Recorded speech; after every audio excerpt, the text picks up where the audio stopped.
Welcome back, everybody, to the Face the Pain podcast. We got Alex, Alan, Roger, and Trey as our special guests today. We are so excited to have y'all on.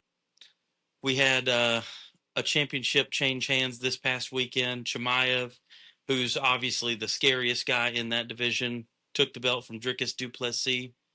Honestly, I don't know who he could fight next. There's so many people that are like deserving, like someone like an Israel Adesanya, someone like that who's obviously been there, done that, been the champ, beat lots of people since then, and he's kind of due.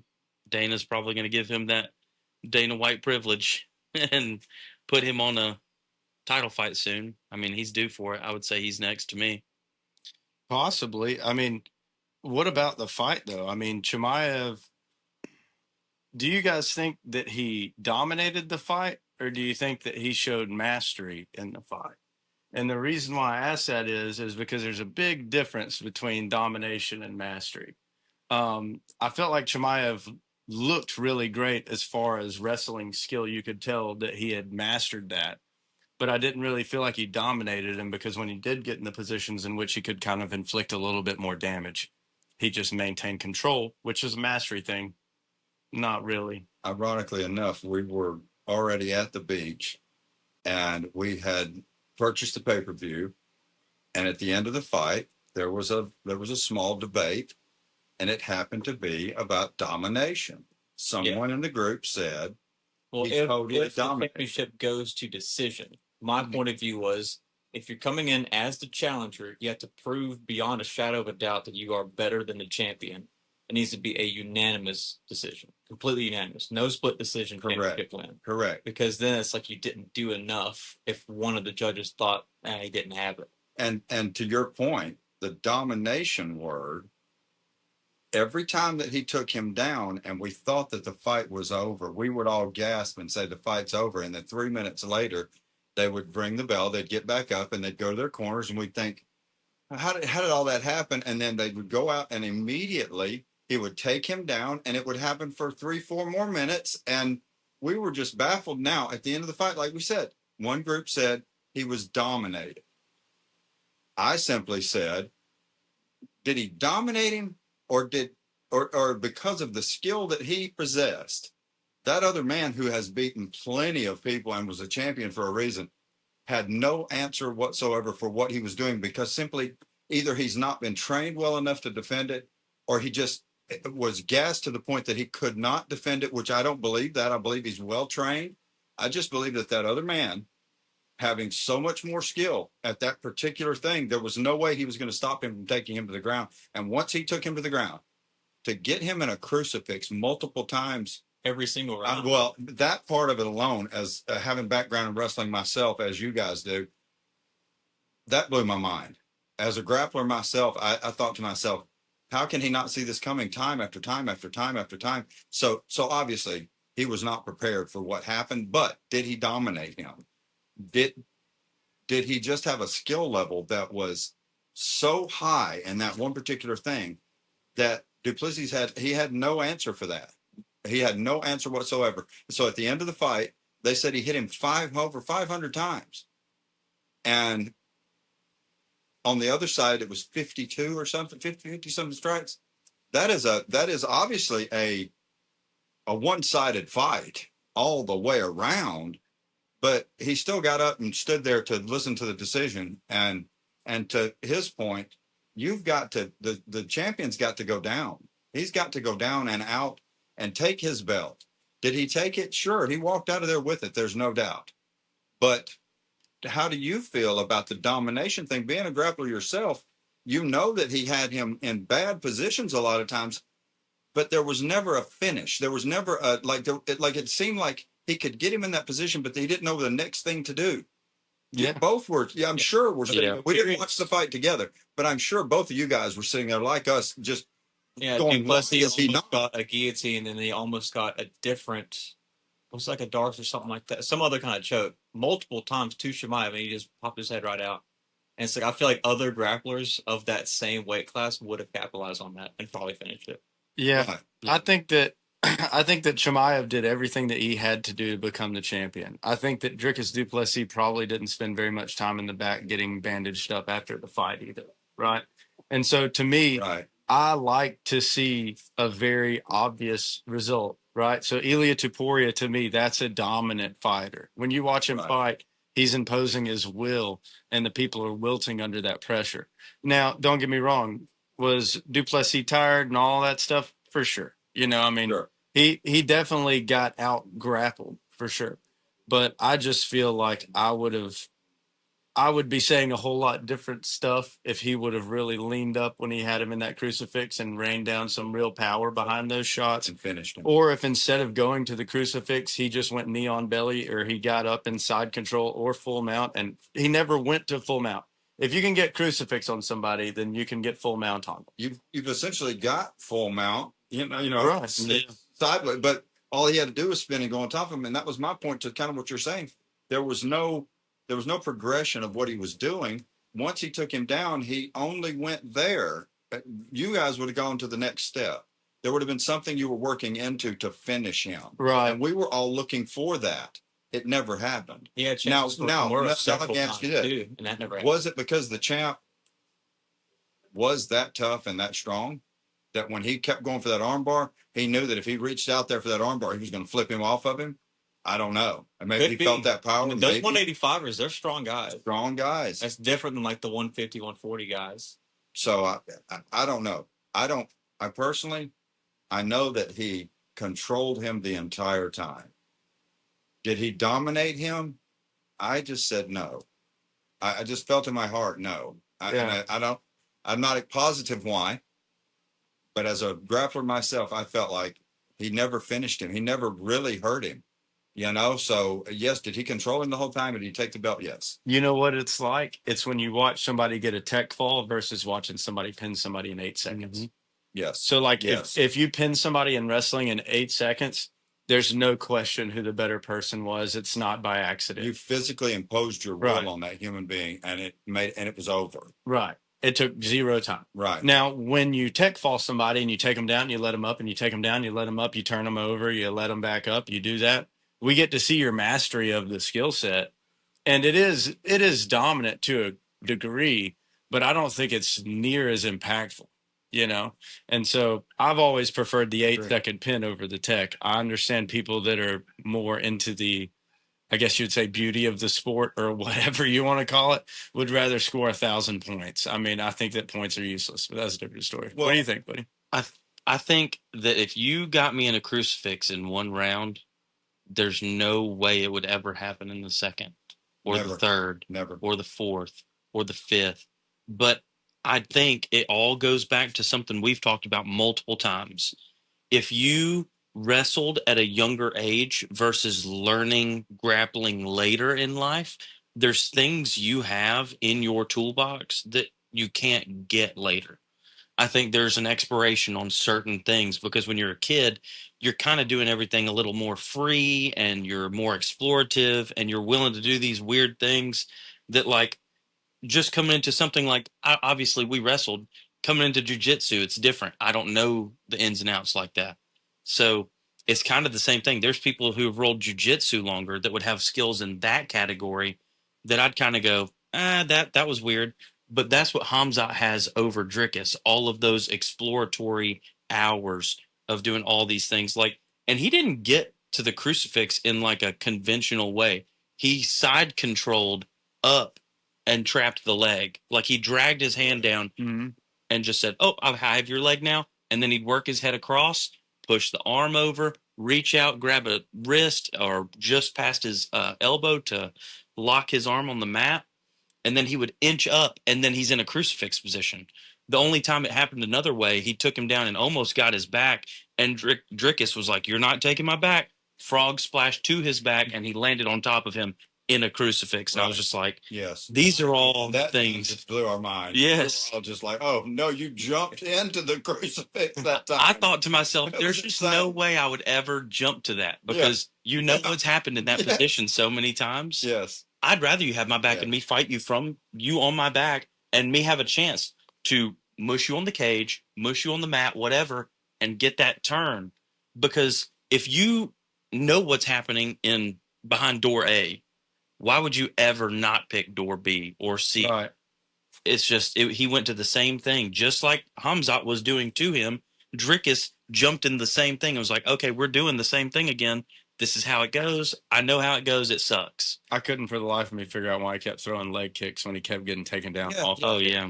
Yeah. Is there anybody that either one of you guys have run into in your, I mean, you guys both started at incredibly young ages before you actually got into organized wrestling. You were wrestling your uncle, your dad, and all of your all of our friends, but just as he was. Yeah. But like, was there ever a time that you got on the mat with somebody that you forgot how to sprawl? No. Just I mean, that like, is that not like, as a wrestler, and you guys started a lot younger than I did, isn't that one of the first things that they would show you as a small, young wrestler is like, you got to sprawl. You can't let them get your legs. And then he could not stop that man from getting his legs ever. Not one single time. He had no defense for it at all. Not even a single leg. Yeah. It was double leg. Yes. Every yes. time. I don't understand that. By myself. My knowledge, I did it for a couple of years, so I have good knowledge, and I've studied it since, because UFC was in the beginning. When I was younger, I loved it. I thought it was awesome. We kept up with it, but you guys have done it all your life, and so how do you allow? How does somebody that's at that level, like you said, maybe he started too late. Maybe he was already in his 20s and he was a good boxer, maybe in some type of martial art. But then they said, if you're gonna do this UFC stuff, you better learn how to grapple or you're gonna be in trouble. Well, and it's the type of wrestling too, and where you're from. I mean, it's even regionally in America, it's different as far as the levels. Like if you come in 10th in the state in Iowa, I think you'd probably win state in most of like the perimeter states of America. Because it's so hyped up, Right. So popular, Right. yes. But then you have other countries that are even better than us at wrestling. And then you've got other countries that are far worse than America at wrestling. And so, their programs are still developing. So even if you got taught by the best guy in that country, he could still be like basically unranked in America. You know what I mean?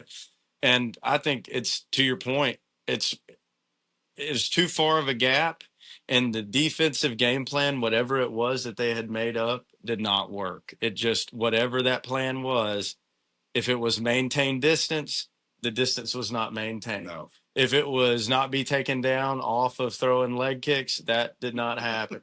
You know what I mean? Right. If it was getting up Right. from the bottom and using like your explosive power to get him off of you, it did not happen. I didn't see that one time. Right. I didn't see him explode and get up one time. Did that man did he dominate him like Right. that? I mean, well, Right. Yeah. So There was one moment in the entire fight that I was like, Drickus did it, when he kicked him in the face as he went to shoot on him. yes. And you see Hamzat going down because it's a rear view of Hamzat's head. And you see his whole body go, ooh, back up. Because he just caught Drickus. He threw everything in that kick. And Hamzat ate that. And I was like, kept coming. that's terrifying. He didn't, he hesitated and just dove right back in after he just ate a kick. Did you see the before the fight when he was coming up to the hotel? I think it was. There's a little clip of him and DC, and they're playing around because they're friends. And DC acts like he's going to grapple with him a little bit, and he literally picked DC up and spun him around, holding him just chest to chest with DC's feet off the ground, and spun him around a couple times, set him back down. DC sat down, his eyes were this big, and he was like, dude, you are strong. He's like, what did you just do to me? Because DC is a big man. And so that dude, he's probably a lot stronger than we give him credit for. And when he put his hands on him, that's what the champ felt too. He was like, uh-oh, I'm in trouble. I'm in here with a true monster. And there is something weird about grappling strength. Like some of the strongest grapplers I've ever met are not like jacked. Bodybuilders, right? They have those long muscles that you can tell, and they're just fit. Yes. And when they grab you, they just have that squeeze strength that will just, you're going to sleep right now. And they have monstrous lat. Exactly. They have hidden muscles. He couldn't once he got wrist control. he could not get out of it. He would just, there was nothing he could Even do with to the get that UFC man off glove, him. the Emirates, Yes, you can't hold yes, your he hand could together. not get that man off his wrist. And I was just like, get your arm. And he's like, I can't. I was like, you're done then. You're done. There's nothing you can do. So yeah, it was pretty wild. It was one of the wilder UFC fights I've seen in a while. It was the most one-sided championship fight I can remember. Like we're talking about, as far as domination, we've seen champs get knocked out, Right. and I've definitely felt that may be more impressive. But I've never seen a championship fight that I thought could possibly be 5 straight 10-8 rounds. Right. And that one, people say, oh, well, those 50 strikes, if you would have told me it was 12, I would have believed you. You know what I mean? It's just one of those things where his strikes were so few, so far between, and so desperate that they didn't even feel real most of the time, And that was wild for me. But any last thoughts on that one? I have one more thing. So Drickus kept like mule kicking. Mm-hmm. In a crucifix, you can't do that. You got have to bridge. Correct. You have to bridge Bridge over one the time. top, and it might hurt your neck a little bit because you are going all the way over. Right. But that's that stuff in wrestling. Like if you told me today I had to bridge, someone has me in a crucifix, and I have to bridge, I'm going You know over where you're going. Yeah. Yes. And that's just that muscle memory, that Training. exploratory hours in grappling that just he obviously didn't have. And it showed, but man, I don't know who can hang in there with Khamzat like that. It even just, very basic stuff like we're talking about in wrestling and jiu-jitsu. If that's the wrestling answer, then the jiu-jitsu answer is literally take your legs, walk over to his legs, and grab his legs with your legs, right? Once you do that, then you're able to have a little bit more leverage. You can either roll them, you might be able to fight yourself out of it, sneak out of the back door and work your way up. But as long as you're in that real T position, there's not, what are you going to do? You have at the time, he might fight 185, but probably 215-pound monster who is an absolute freak of nature wrestler anyways on your chest. You're not going to get very far. So you've got to win those little incremental moves inside of the moves to get out, But you want to talk about some spinning back elbow knockouts or what? Yes. So I had a take last week.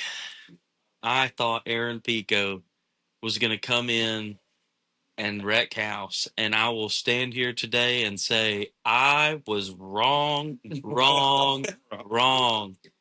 Man, I do feel so bad for him because he was so hyped, like in the press conferences and all the stuff. But man, anybody, any day, spinning back elbow, put him to sleep. I was like, wow, that was insane. And then the next fight happens and another spinning back elbow happens. So it was a very interesting night overall. I'm still on the Aaron Pico train though. Yeah, I think he's going to do great. That Lerone Murphy Aaron Pico fight was a good fight, and it was back and forth at the beginning. Now it didn't go very long, but Pico was digging body shots, and they were extremely effective. When he was hitting them, I was just going, "Oh my God, I would have folded like a pretzel." You know what I mean? I would rather you hit me in the face than hit me directly in my small ribs, liver, dead center of your stomach, sternum. Oh my gosh. And he was smoking him. And I was like, he's hanging in there. Lerone Murphy, I was, man, he looks crisp. He looks like he's got a little bit of the edge as far as the timing was going. He was kind of getting in a little bit cleaner. Pico was doing his thing as far as responding tough and just digging it out like you're talking about.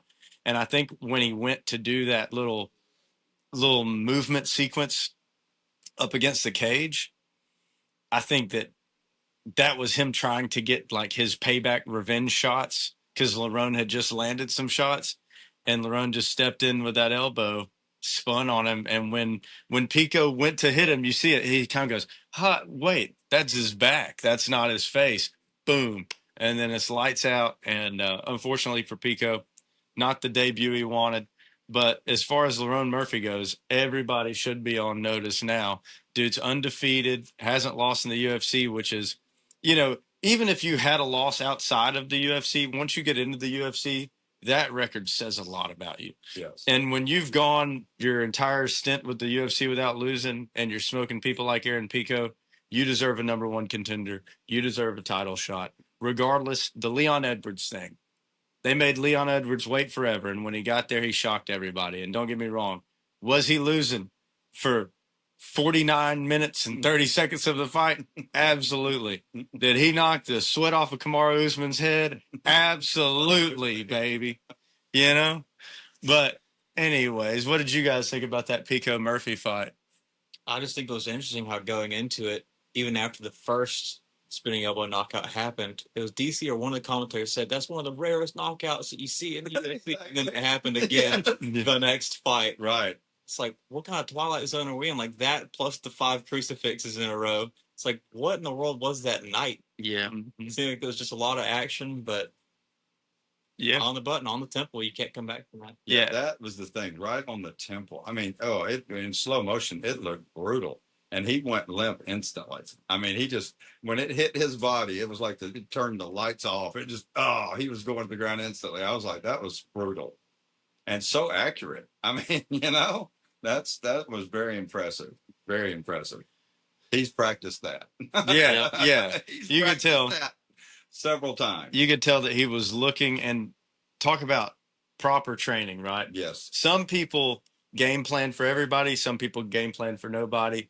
Not truly nobody, but some people just prepare a little bit more tactically, right? And I felt like from watching that Murphy knew that Pico was going to do that thing where, and it's human nature. If you do it to me, I'm going to do it directly back to you and harder, right? Right. So if you're sparring and you kick somebody in the calf, they're going to kick you back in the calf within the next 10 seconds. And it's going to be slightly harder than yours. Right. And then that's how you end up in a tree chopping competition with somebody. Right. But he knew that if he tagged Pico and got out of range, that Pico would step back into range. And so every time, if you watch, Murphy's kind of on his bike at the beginning of the fight. He's spinning out. He's catching Pico, stepping back in. He's catching him every time he's stepping back in. Went to step back in on that cage, saw he's about to close the distance. Bam. Caught him. And also, Lerone during that fight, how you're talking about Pico was digging those body shots. I was just thinking about it. I don't even think he was breathing hard. He didn't look affected by it the way that every time he got hit, I was like, oh, he's going to be very uncomfortable now. And you see him, he's in a fight, but he's not dying. You know what I mean? Yeah. And that's another kudos to Murphy. Yeah, his middle's made of iron, dude. Yeah. Because those shots, like you said, I'd have been out of there. Yeah. And then the other one was Jeff Neal and Carlos Paredes. So Carlos, he's part of the Fighting Nerds, correct? Yep. Can anybody do anything about these guys? Nope. I mean, I'm telling you. I'm on the Fighting Nerd wagon, dude. We're riding it to the championship. He comes out with his glasses on at the end of the ring. I mean, that's a pretty good endorsement. Right. Yeah. Yeah. Yeah. That was something else. The Fighting Nerds are on a tear. Jeff Neal, like we talked about, great fighter, journeyman in the UFC, has fought at the top of the UFC for a number of years. Absolutely has some of the coolest highlight knockouts. If you go back and watch him, just an absolute tank of a guy. It's always unfortunate if you watch enough, then you're going to see the people that you like get knocked out. It just happens. We were hoping for Jeff Neal, maybe a little bit under our breath, but we knew what Carlos was. We knew what he was going to do. He looked like a master out there. And then that's what I wanted to see from Chimaev was he showed obviously in the fight that he was in full control, that he had the technical advantage, the speed advantage, the power advantage. And then he said, okay, I'm going to give you guys what you paid for. Here it is. And that's what we want to see, Did anyone watch his post-fight press conference, like where Dana comes to the table? Hey, the gate was this. Those interviews. He came to the table. This is apparently a ritual. He smokes a cigarette after he wins, and he came to the post-fight presser just smoking a cigarette. But you hear, so before he comes to the table, you hear one of the people in the audience, one of the reporters go, Carlos is next. You can already smell the cigarette. And I was like, oh, man. And he comes out there and they're like, how are you celebrating? He goes, oh, after every win, it's 1 or 2 cigarettes. And this is my biggest fight yet. So we might go for 3. Yeah. He's like, I feel like he's lying. I feel like it's like 3 packs of cigarettes. Yeah. He just smokes them until 5 a.m. Yeah. Also, something that surprised me about Prates. His arms and legs are longer than they look when he's standing there. Lanky boy. And then he gets in the fight and he extends. Yes. And I was like, man, because like he dug a body shot one time and I went, that was from a long way away. Yeah. I took a step back. I was like, golly, he is hitting from range. For body shots, most people are getting in there and throwing something real close. Like he was making himself look smaller, bunching up a little bit, then, so that when you shot, when you punched out, it was long. When you kicked, it was longer. It came from a restricted place, or a smaller place. So that was pretty cool. Yeah, you could tell that he trains to use size to his advantage big time. Yeah, mm-hmm. and not give it away. Right. If I'm standing up and I'm towering over you, you're gonna know to back. You're like, dude, I got to back up. I'm in his range. But if I squat down a little bit and I put one leg a little further behind me and I get my legs spread a little further and I pull my shoulders down and I pull my hands in, I'm just a little bit. I'm just short. I'm right here, and then all of a sudden you come out and just the reach on some of those guys was pretty incredible. And all of the fights, I was noticing. We had said something about that. Yeah, like several inches more than what they were in their height, and that has always been the metric for a great athlete. Whether it's baseball, basketball, anything, if your wingspan is that wide, they can reach you, and you can't reach them. That's the whole gig. And so, with jabs, with counterpunching, all that just becomes. It just elevates the level at which that skill is going to help your game. And so we were looking at some of the fights, and typically on almost every one of the fights, the guy that had the longer reach won. Yep. And we were just like, wow. And that was probably part of the champ not being able to flip him over in that fight. Was he's a little taller, he's a little longer, and when apples to apples, we can do one thing, but if on fight night you've put on a few more pounds than me because you cut a little more weight than me, and you're a few inches longer than me, and you get on top of me, for you guys, if you ever got on somebody that was the exact same weight as you, it was over. There's no way they're getting you off of them, but you get a guy that's a little heavier and he gets on top of you, you've got a lot of skill, but it's really hard to get him off of you. Yep. So yeah, there was some really good fights. We had a very good time watching the fights, and then arguing about domination. For a couple hours. We had our own UFC fight. No, we didn't. We don't take it that far, but we were all very passionate about what does it mean to be dominated. And yeah, do you watch the fight? Well, in the animal world, if the alpha dog or in a wolf pack, if the alpha comes over, does he have to maul the dog that's out of line to get it back in order, or how does he dominate him? He just comes over, stands over him, and whatever position that particular animal happens to be in, he submits and he lays down. And as soon as he lays down, the alpha knows he's dominated him. Yep. And everything's back to normal. Did he dominate him? Kind of. Yes. In a lot of ways, yes. Could he have killed him at any point? Could he have, done something horrible to him at any point? Maybe, probably. If he was trying to hurt him really bad, but he was in a controlled environment in a UFC fight with rules, and he took total control of him. Yeah. The entire fight. Yeah. There was only, even in the second that we thought that there was a chance, that chance was not even there. Yeah. It was dashed. Extinguished within about 35 seconds every time. Yes, every time. And not that we were wanting the champ to win. We really didn't have a favorite, but he's the champ. You want to see a good fight, and you want to see the champ fight well. It didn't go that way, and we were surprised, very surprised, as you guys were. Oh yeah, sure. Yeah. So, well, it seems like we have a lot of these fighters that are from that same region, like Chimaev, Islam Makhachev, those type of guys, spread out through each of the divisions, but you don't really see a lot of them at the same weight, same division.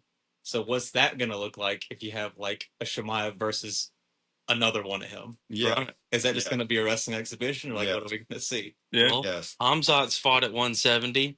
Islam just moved up to 170. Mm-hmm. Yeah, but But Chimaev was struggling to make that weight. To He get was that struggling low, hard. right? Yeah. To So get it's that just not where he walks around at. That would be a fight. Islam, don't come and kill me, Islam. I think you're very good. low. But We love Russia. But Islam is too small. Like, look, I hate when he says all this about the size thing, right? Because I do believe, especially between the weights of like 135 and 170, you can move just about all the way from 135 to 170. If Sean O'Malley wanted to fight 170, he absolutely could. Correct. If Corey Sandhagen wanted to fight 155, 170, he absolutely Correct. could, right? But when you get on that other end, like you talk about, when you're looking at a 200 plus man, that's a bigger dude, right? And so when you've got Islam on the far end, on the 155 end, and you've got Chimaev, who's like struggling to make 185, who's probably walking around 225, if I had to guess. I have a feeling that if Chimaev can do that to Dricus du Plessis, that he would do that to Islam, maybe not for the same amount of time, but the same level of mastery. This not maybe there's way more exchanges. It'd probably be a way more exciting fight. Probably somebody's going to win or lose in a more obvious fashion. But as far as like those skills, man, they have such high level skills. I think it would finally boil down to that old, well, he's got 70 pounds on him, you know? Well, I mean, he does have 50. Right. You know, Right. So it would be cool. It would be great. I still vote for the ultimate open weight tournament. They need to do like UFC 400 should be the heavyweight champion of the world versus the light heavyweight champion of the world versus a middleweight champion. You know what I mean? And just go all the way down the list, put them in a bracket and say, fight it out. The winner gets $10 million or the winner gets 10% equity and whatever, you know, make it something that the sport's never seen before. And really blow it out of the top. Because what if we are wrong? What if Islam Makhachev beats John Jones? Yeah, or takes out Brock Lesnar. That's what we used to watch at UFC. I'd love to see. I'd love to see that. A guy that's a master at what he does. Right. Take out a guy like Brock Lesnar. Right. And we would be like, how did that guy at 185 do that? Right. Right. Because UFC 400, Chimaev, the master. I think Chimaev versus him. And Chimaev fought. I think if Islam and Chimaev fight, it doesn't even go to the ground.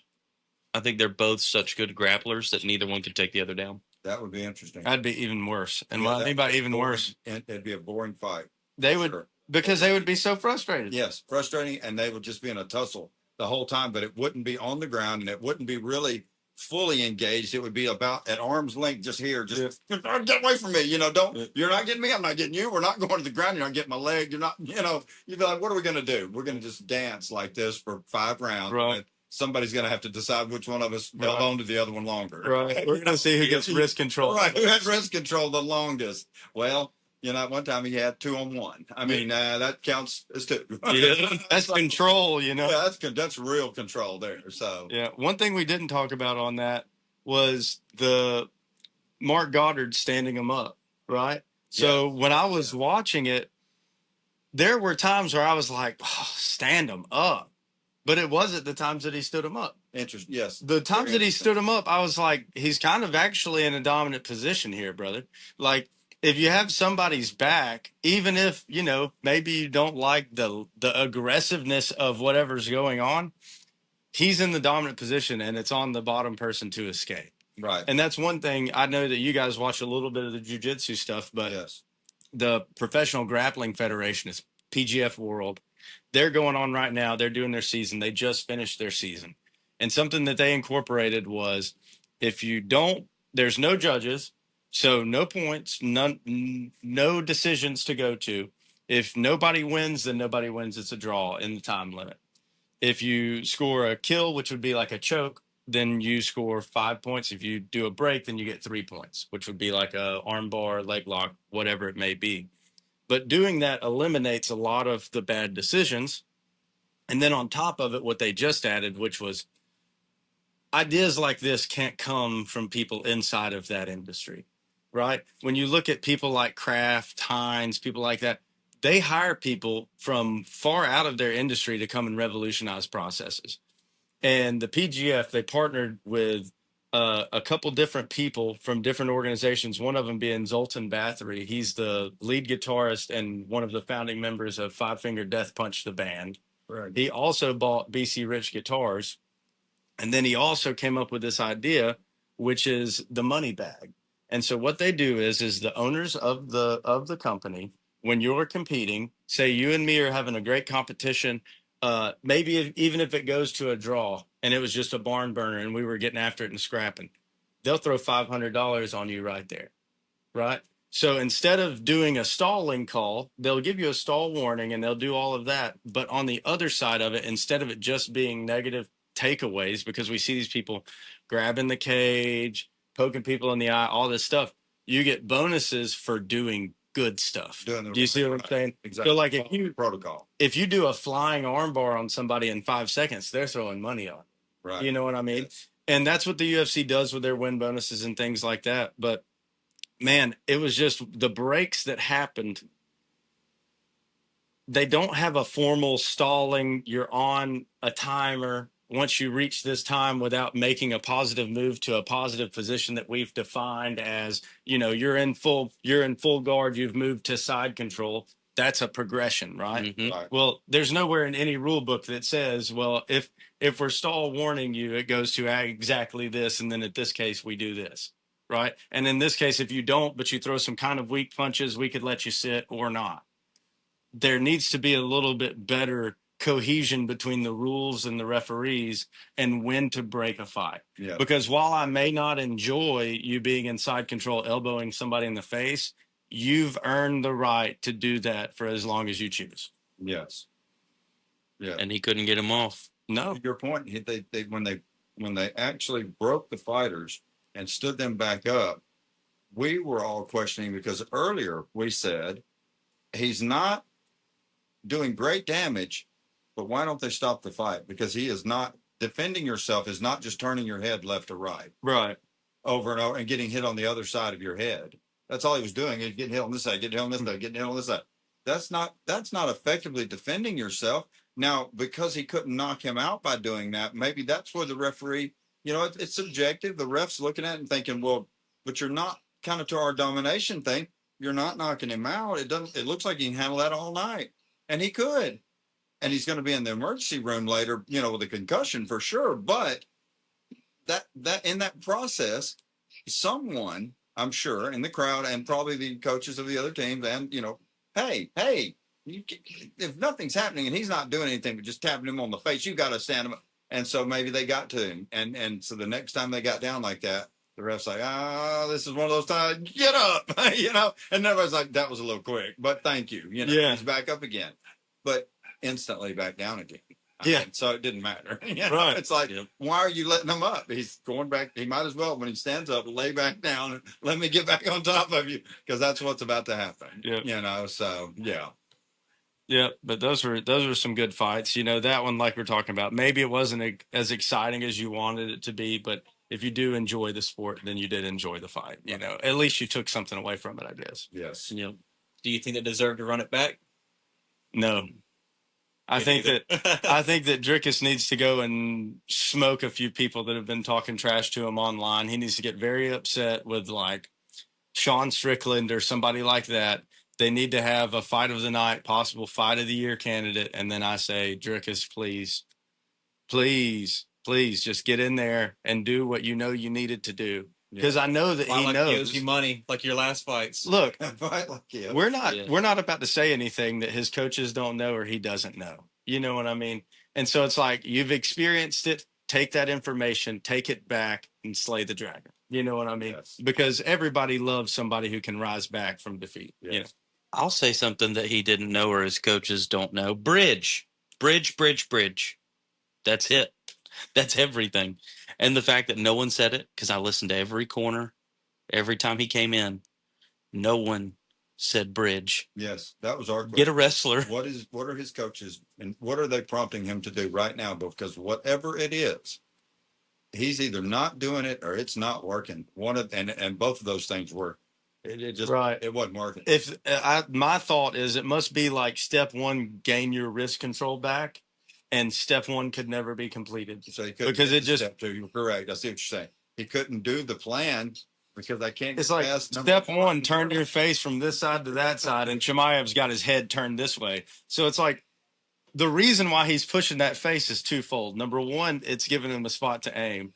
Number two, he's offsetting his spine, right? Mhm. So if you push a guy's head over here, he doesn't have any power in this arm, right? And so step one might be get your head back so you can even begin to fish this arm out. And it's like, I have no chance. Right. I'm doomed. No chance. You know? Yes. Yes. I had one major problem with the cornering also of Drickus.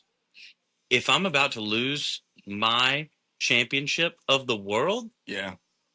you better be grabbing me in that corner and telling me you have to finish this. Yeah. Right. You have to get out there, Got to finish pull it. this out of the fire, Leon. Leon Edwards, Yes, you out got the to fire. Got Yeah. to go ham on him right now. You've got to amp me up as high as I can go because I'm only going to go for a minute. Yeah, maybe. Yeah. Because that's all. I mean, and we all know that's all it takes. Yes. Yeah. It takes 2 seconds and someone's on the ground Yes. and you have a new champion. Yeah. Or someone who just They're defended losing their that fight championship. already. Like, you might as well. Yes. You don't got nothing to lose but the championship. Pull it out of the fire. They had to You're amp him losing up that and tell him. already. Yeah, you're losing that already. You might as well go out with a bang. Yeah. Right. You Either never- annihilate him or you just get knocked out. And it's You- like, well, you were losing that one anyway. Yes. You never need to leave it to the guy who's been hitting the head 500,000 times Right. at this point to remember, oh, I just lost the past 4. Right. Correct. Never. You sit that dude down like he's a 4-year-old and you say, go get what you want right now. And he goes, okay. Yeah. And he goes and gets it. Yes. Because he tried a little bit at the end. That was the best the fight looked. Yeah. But it was Yes. never that next level of I am doing everything to keep my championship right here. Yep. It was I'm just fighting. And then I got taken down again. Oh, thanks for standing me up. I'm gonna land 2 shots and get taken down again. It was just weird. Yeah. All right, I've got one last thing to lay on y'all. We'll talk about it a little bit. We don't have to talk about every fight, but with the UFC White House being advertised. So first off, I would like to announce to the entire world, they're having an issue with it because they need to put the octagon on the White House lawn. But the White House lawn can't support the weight of the octagon, which is 10,500 pounds. Mm-hmm. But we're sitting in a 4-story beach house right now, sitting on sand. What is underneath the White House front lawn, first off? Okay. Yep. It can't hold that weight, right? It's just catacombs. And second off, these are my ideas for some of the fights I would like to see. I'm going to run through them, and then you guys catch a few that you want to talk about, and we'll talk about them. So, John Jones versus Tom Aspinall, Amanda Nunes versus Kayla Harrison, Conor McGregor versus Michael Chandler, Max Holloway versus Dan Hooker, Justin Gaethje versus Josh Emmett, Sean Strickland versus either Imavov or Renner de Ritter. Or The- Drickus. Yep, that would be good too. Derek Lewis versus Tai Tuivasa, Valentina Shevchenko versus Thug Rose, Bryce Mitchell versus either Dan Ige or Steve Garcia. Steve Garcia was cool to watch. Yair Rodriguez got to be on the card. If Josh Emmett ends up not being the fight for Justin Gaethje because he's a little bit out of the reach, I'd love to see Josh Emmett and Yair fight. Colby Covington versus Carlos Paredes or Kevin Holland, and Khalil Roundtree versus Carl or Olberg. Oh, yes. Oh. So my favorite fight on there that has perspective to change possibly, Conor McGregor, Michael Chandler. I know he's dodged him 1,000 times. What's one more? What if you just plug Nate Diaz in there and we get the trilogy? Oh goodness! I haven't even I thought would about that. love It'd be it. a money card for sure. I would Be a love money it. card, but It's like they're both kind of the crimes, but- choke Conor McGregor out again. Yeah. Both men have said Really? we will fight again. Yeah. Both of them have said we're going to fight each other. Nate Diaz would do it. He'd fight in the parking lot right now. What are you Yeah. talking about? Not Yep. to mention for like $3 million guaranteed, no Right. matter what, Yes. before Yes. pay-per-view. You know, Yes. I mean, sponsorship through the roof. That would be a great fight. Nate and Connor would be a great fight, and then you could do Chandler versus whoever you wanted to, because you know you would like him on the card. Mhm. Like if this is going to be the White House card, it better be extremely, extremely, extremely brutal. Do you know what I'm saying? Yeah, Like the people that are supposed to be on this card are supposed to be the ones where if you get this is the one shot to go to the world. This is what the UFC is. So you want people like Josh Emmett, Justin Gaethje, people like that on John Jones. Right. What are you thinking? You got any of those fights in like or any ideas? Are we going to see John Jones, Tom Aspinall for real? Dana keeps saying that. I know it's yes. About this earlier because is that gonna for the last 20 years, Dana White's been like, John Jones is the greatest beating to be played on this earth. Right. So I'm saying, like, nope, no chance. 1 in a billion. John Jones not making it. I think that is a huge red herring to be like, if this UFC White House thing happens, he's going to be on. 100%. Because there is no way that Dana White, for all this time, is going to come back and say, like, nope, not happening, not a chance. He's done. You're going to let him go like that? No, Dana White's going to do everything in his power to make John Jones come back. Now, would he fight Aspinall? That, I don't know. Aspinall is Aspinall wants it, and he's in shape. He's the most deserving of it, but would Jones do that for anything less than $10 million? I don't know about that. But to your point, the other side of it, is it worth your legacy? Is it worth that's legacy John already established though? Sort of, but if you go out there and you get dog walked by this dude and he's the first guy to just really, really physically jump on you and hit you with something you've never felt before, and he takes you out. But, you don't want to go out like that. Then you're like John Jones. John Jones also he said was the greatest ever for a long time till that dude got him. You know, but John Jones said that same thing. I think it was to DC. He was like, "Hey, you're only getting older. You're in your prime now, and I'm just getting to mine." And now he's not giving the younger guys the time of day that he was doing to people. Yeah, and now he's not doing that same thing. It's like, okay, now you're clearly running. It's not about legacy preservation. It's you don't want that tough fight that you were giving these guys coming into it. Right. Because think about the boost it would give Aspinall if he beats John Jones. He'd immediately be in the GOAT talk. Yes, correct. Think about what that does for your career if you're the guy that does that and does it convincingly. Oh, I mean, it would just be, and John Jones is just looking at that and thinking, maybe not. We do have to talk about this, though. How lazy is it that Trump doesn't want to travel to Vegas? So he said, just bring the UFC to my house. That's awesome. Backyard. I'm going to walk to dinner to the fights. My security is a lot better at the White House. Yeah. Like, hey, man, politics been crazy recently. I can't make it out. Yeah. Just bring it here. Yeah. I think that they should have a wager going if that specific event will be sponsored by McDonald's because that's Trump's favorite restaurant. And there's just a giant McDonald's M inside of the octagon. You know what I mean? Yeah, that'd be insane. How would Donald Trump possibly say that he was happy about having the UFC at the White House? Oh, God. Yes, you are. Yes, you are. Do it. Like, well, there's a lot of fights coming up, important fights, and I wanted to support them as best I can, but Russia, they've not been too kind to me recently. I've got to stay close to the office. So I said, Dana, pack it up, bring it over. I still want to be in attendance to support your great organization. I just can't find the time. I'm so busy. That was amazing. Thank you, Donald Trump, for making a guest appearance on their podcast. Yes. That's great. It's wonderful if it was so many Americans. They're going to beat the Russians while we're making peace with them. Bridging our nations together.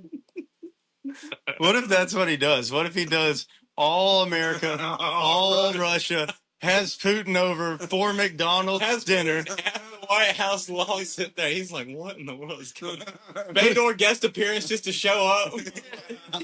Yeah. Putin's just doing that thing where he goes, yeah. He's just like looking around like, Hey, but I couldn't imagine it either. You know, you take me to Russia and then you stick me between all of them and they're speaking in their native language and I'm watching a bunch of people just beat the hell out of each other. I'd just be like, me, no. No.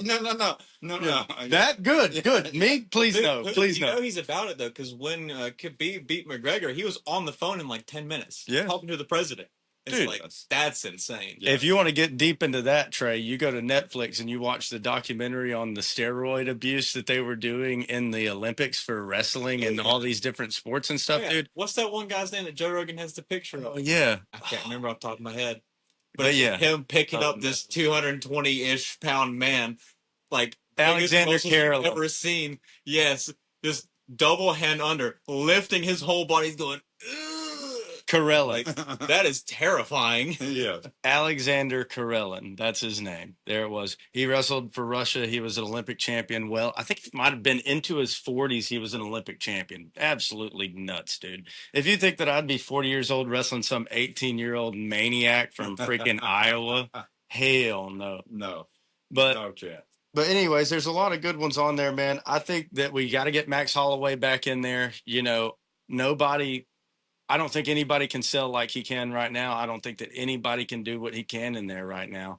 I think that, dude, beating Dustin Poirier after losing to Dustin and going up in weight, I'm sure, just like if I did, he thinks that he's Super Saiyan, bro. He literally now has blonde hair that's spiked up when he jumps in that cage because he gained 10 pounds and he is starching people. You know what I mean? Right. So it's like, keep pushing him. Let's see him some more. I'd love to see him fight whoever. I don't care. Bring somebody else in that's going to fight him, not going to run away from him. Let's see it. Who's 55 champ right now? 55 champ. It was just It was vacated Islam. by Islam. Jack Della Maddalena. Or is he 170? You keep posting all these questions. You ain't got the answer for them. JDM's the champion at 70. 170. Yes. 155 champion is Ilia Topuria. He just knocked out Charles Oliveira to become the double champ. Rematch with Max at the White House. No. Ooh, I don't know. Not if you want America to win. Listen, whoever you put, he's Super Saiyan, dude. If anyone can do it, he can. No, dude. There's a difference between flatlining people. Yeah. Dude, I don't know if it's going to happen. If Max just figured out how to become a Super Saiyan, dude, Ilia Topuria is Vegeta, the prince of all Saiyans, man. Are you kidding me? That guy right there is the most terrifying thing I've ever seen, and I think he might be 5'5", and he is terrifying. Right. I wouldn't want to fight him for sure. Are you kidding me? I wouldn't want to fight him at all. Dude, I wouldn't insult him for anything. He turned his 3-story house into half of a gym, and he works out at home with his family. It's like, dude, he's loving life right now. Right. It's the same thing that happened with Oliveira. He was all right in the UFC, went away for a while, had some kids, came back, and started massacring people. Yeah. Topuria is on that same wave right now. He's like, big paychecks, new house, 3-story gym with the kids. He's hanging out. He is loving it right now. So I don't think much can stand up against him. It'd be great to see him fight on that card, but I can't tell you who I want to see him from America beat. He's going to fight Sarukian. Let's see if they can do like back-to-back. Just throw two talking fingers. Well, you know, that would be a great place if you ever did get the crazy hair to do a tournament. Or just with that 55, 70, 45, you could do a smaller, lighter weight tournament and have the championship or the semifinals or whatever, have two fights. But Ilia, I think, would come out if they did that, right? If they were able to stage a couple fights before it, maybe 4 fights before it, and have 8-man bracket, start eliminating them down, and then it'd be like Ilia Topuria versus Max at the White House. Yeah, I'll agree to it if we say it's for Master of the Universe. But, like, I don't want to see Max just get beat up by Ilia Topuria because that's what's going to happen.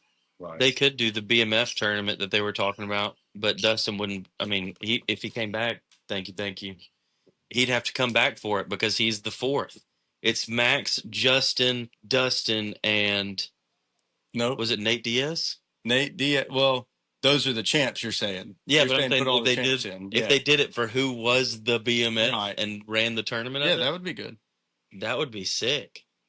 Yeah, I was gonna say I didn't understand what you were saying at first. I was like, Dustin just lost the BMF, but no, he was, so that doesn't count. But if they did the champion of champions and maybe Jorge Masvidal got thrown in it, and who else? I don't know. That's it. It's just 5. Mm-hmm. First champ gets a bye. Jorge gets a bye, and he's old.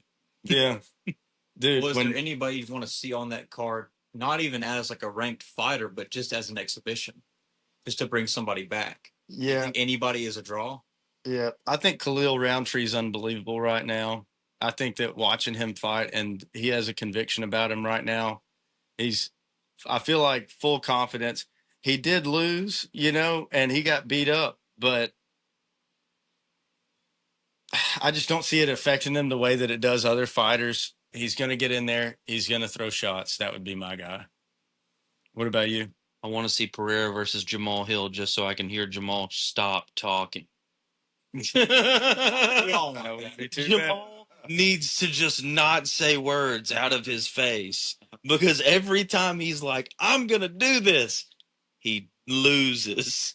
He was fighting with the crowd at the last event, and I'm like, dude, like, we want to like you.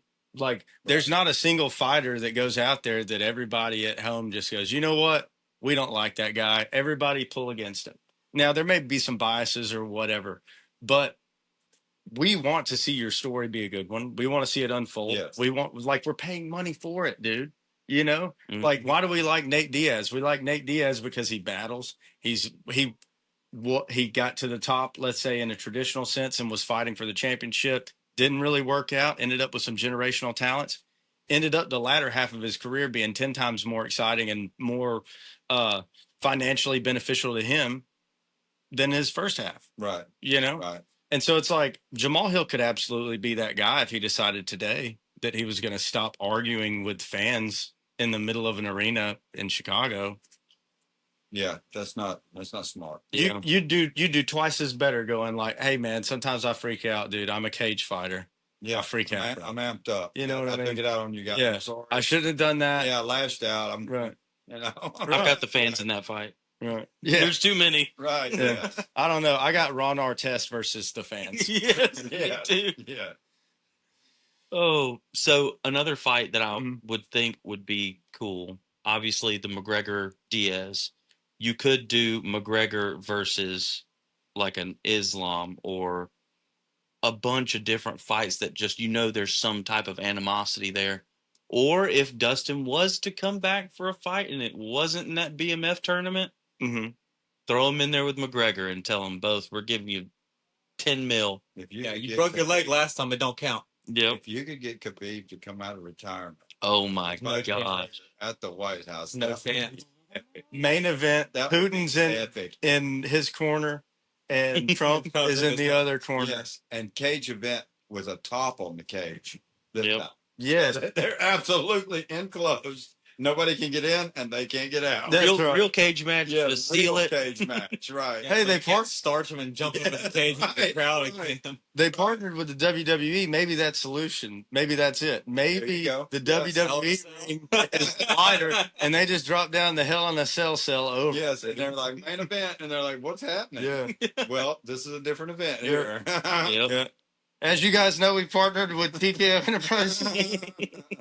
Well, kind of like how ONE FC has branched out into their different modes as well. Like they have Mhm. some Muay Thai, some grappling, some Brazilian Jiu-Jitsu, things like that. Do you think the UFC is going to end up there as well in the future? Because they did the power slap thing, which, personal opinion, I think it's a little goofy, but it's just another thing in their belt. So do you think they're also going to slowly ramp up into those other types of fighters? Because Muay Thai is very exciting when you have guys like Rod Tang. Zuffa Boxing, Dana's boxing promotion.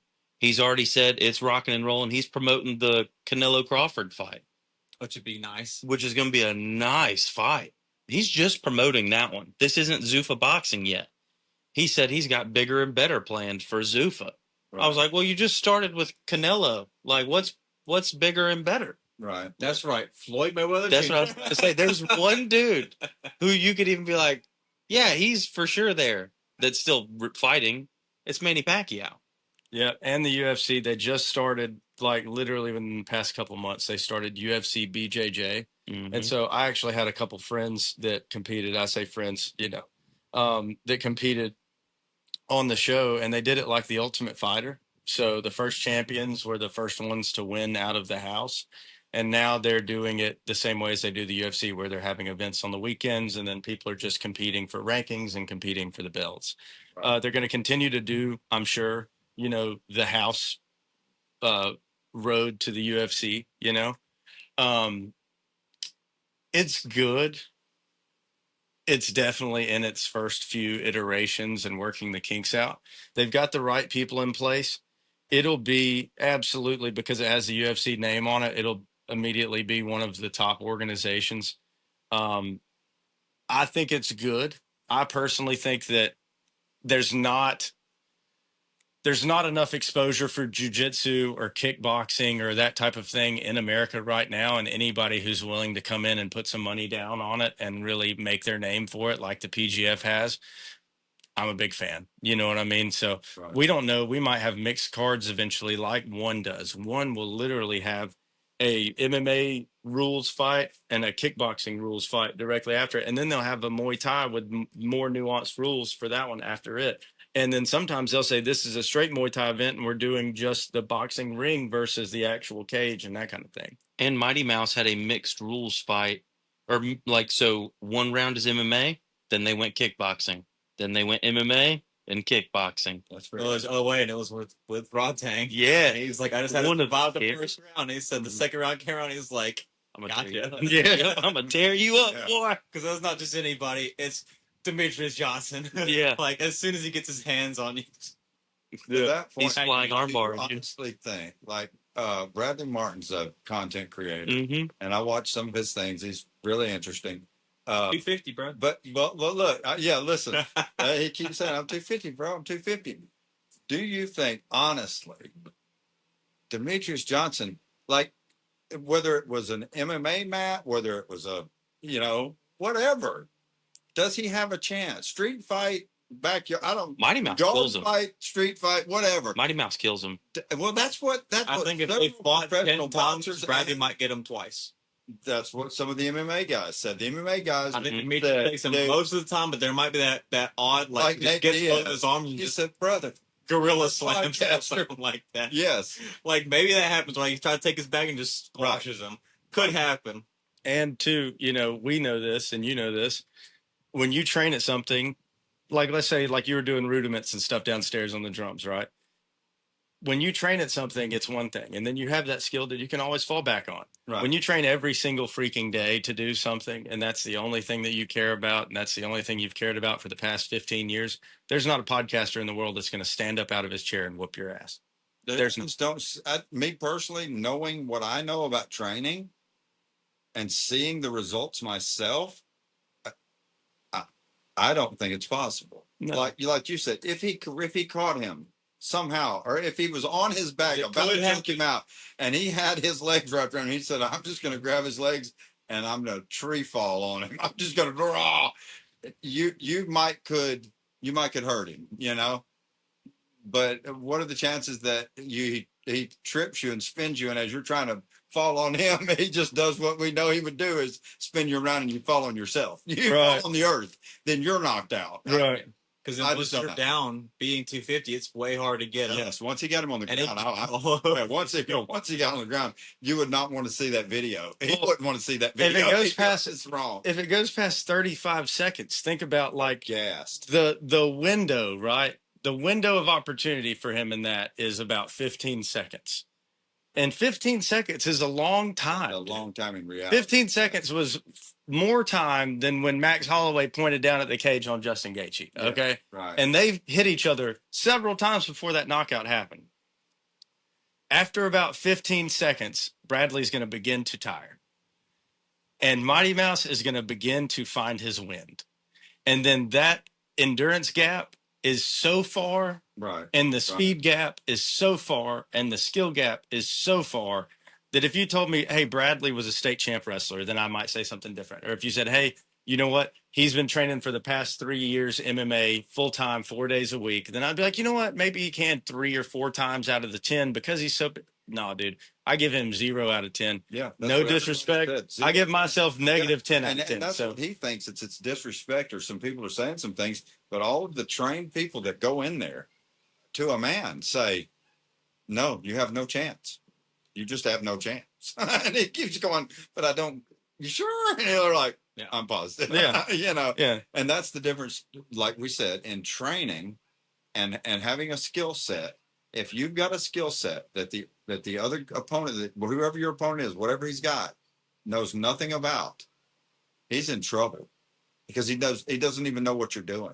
How could he defend it if he doesn't even know? He has no idea why you're going in the direction you're going, and then all of a sudden he's in trouble. He's in bad trouble. So I just threw that out there. I thought that's an interesting, thing to think about. It's just, and it shows you to all your point. Every one of them said the same thing. So it shows you that training is the most important thing in all of it. Like a Mighty Mouse versus Brock Lesnar. That's Trey. Yeah. So, from someone who's been on someone's back weighing 75 pounds at that time versus someone who played football at Ole Miss's back that we all know. Yeah. He squished me on your bedroom floor. It's carpet, but only for like that far, and it's just concrete underneath. Yes. He squished me on that from standing, rolled, standing, squished to a roll. I didn't even let go. No, you're gonna ride it out. Yeah. No, it hurt. I felt like you got run over by a truck. But other than that, He's 300 plus, and I just squished like a bug. Yeah, might have cracked my wrist. I was like, I'm still on. And then he was like, "Are you done?" I'm like, "Yeah, I'll let go." Yeah. I don't want that again. You want to go for a second? Man, I'm about to do it again. I'm letting go. All right, guys. Well, I think that was great. I think we probably covered my stuff for this one, man. Thank y'all so much for sitting down with us, man. Very good. We love y'all. We're so glad that y'all are here, man. Love you.